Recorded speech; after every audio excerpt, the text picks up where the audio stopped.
Pick up lang, ma'am. Thank you po. Ay, wala naman po kasi sinabi. Binuksan nyo na.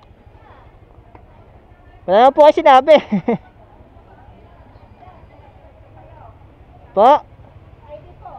Ay, wala naman po kasi sinabi. Kala ko pwede na eh. Binuksan nyo. Oo nga po. Huminto naman po ako. Binuksan nyo po. Kala ko pwede. Po? Dumiretso ka, di ba? Oo nga, binuksan nyo po kasi. So yun mga kabilad, good afternoon yan. After work ulit. So first booking natin for today, dito na pick up sa Mitchell Bar, Alabang, papunta ng Taguig. So let's go. Hindi ko na-text yung customer, bali malapit na rin naman tayo. So makikita niya naman siguro tayo sa app niya kung nasan tayo. So arrive na natin para aware siya. So dito tayo sa pick up location mga kabilad, Chill Bar. Bali natawagan ko lang si madam. Nasa main entrance daw siya. Tabi nun.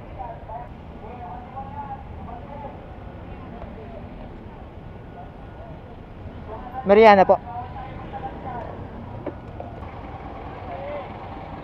Sige ma'am.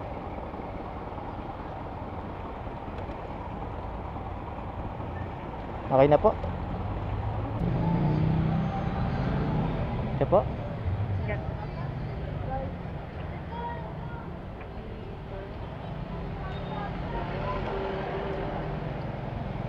Tabi tayo.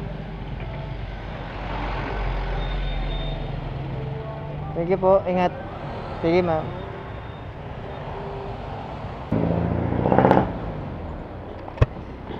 So yan mga kabilad, yung first book natin dito sa may Taguig. Bali nakakuha agad tayo ng next book natin pabalik ng Alabang. So let's go, punta na natin. May note siya, 3 bag. So check muna natin bago natin i-judge. Baka naman malilit na bag lang. Pero kung sobrang lalaki, siguro pwede naman siya kausapin na i-cancel if ever hindi kaya. Siyempre ang priority natin yung safety. Safety natin dalawa, diba? Malapit na naman, pwede natin i-check. Kung malayo, tatawagan ko na siya. Pero ito malapit na naman. Ang mga CS naman madali naman kausap yun if ever, diba? For safety naman. Pick up lang ma'am. Thank you po.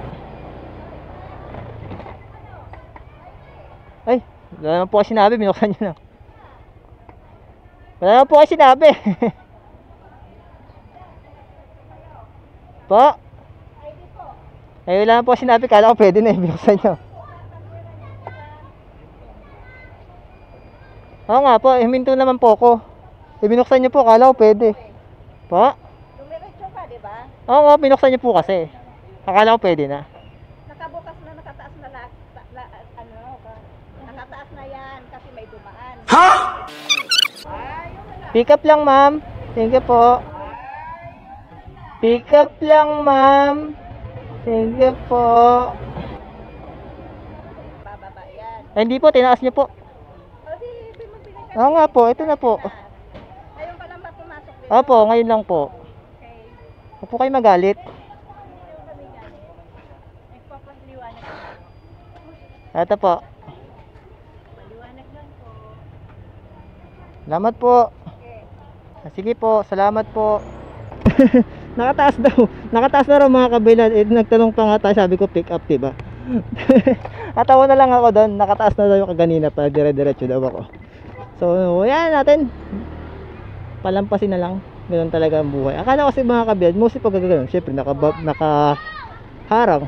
Pagka tinaas, is pwede na. Malay ko ba na pwedeng willing naman tayo mag-iwan ng ID. So, malapit tayo sa pick up location mga kabilan. 28 na to. Siguro to. So try natin tawagan.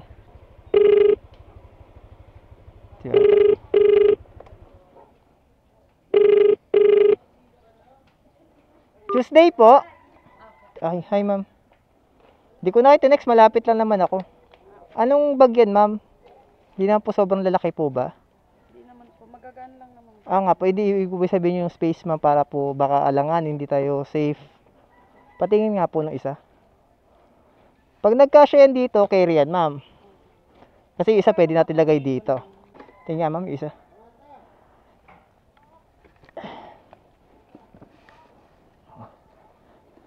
Sana kasya. Sana kasya. Yun, kasya ma'am. Hindi na po kayo, hindi ko na ng shower cup ma'am, naiwan. Po. Okay, abot po yung isa ma'am. Kaso nga lang, medyo mahirap na ako. Pero okay na yan, kaya rin yan. Ay, okay na po bang maano? Wala na pong mababasag? Isin natin konti ma'am ha. Para maayos pa rin po kayo sa ano. Sige ma'am, let's go. Okay na po.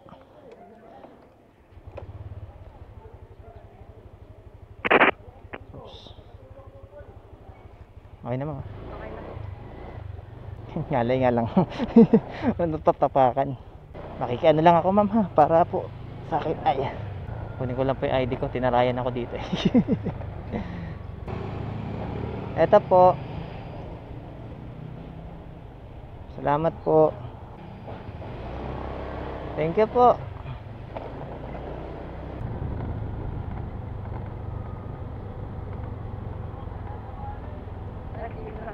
Dapat dito na tayo. Bawal po kasi dun. Sa'yo ma'am. Sige po.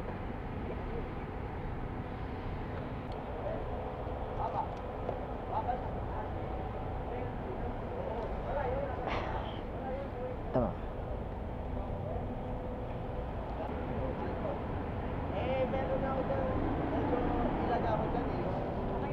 Ay, okay na po. Salamat po. Ingat kayo, ma'am. Thank you po. So yung mga kabila na drop natin si madam, nagbigay siya ng 17 pesos na tip. So sa mga ganong senaryo mga kabila, bali nasa rider na yung decision yon.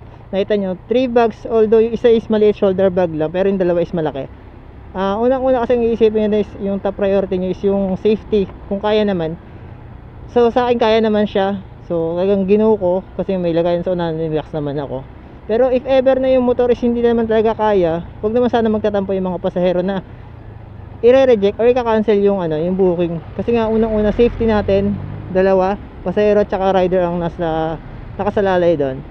So yun lang, yun ang mga kabilad, nasa inyo ang decision bilang isang rider kung tatanggapin niyo yung mga ganong booking. Tsaka sa mga pasahero din, huwag na masyado magtipid. Kung sa tingin nyo naman talaga hindi kaya ng motor, ba't di pa pipilitin, di ba? May mga nabubuk namang kotse, or mag-commit na kayo kung talagang hindi nyo kaya, hindi nyo afford yung mga grab car or joyride joyride car, ganyan. So yun na mga kabilat, tayo next book natin, tayo sa Alabang, and peace out muna.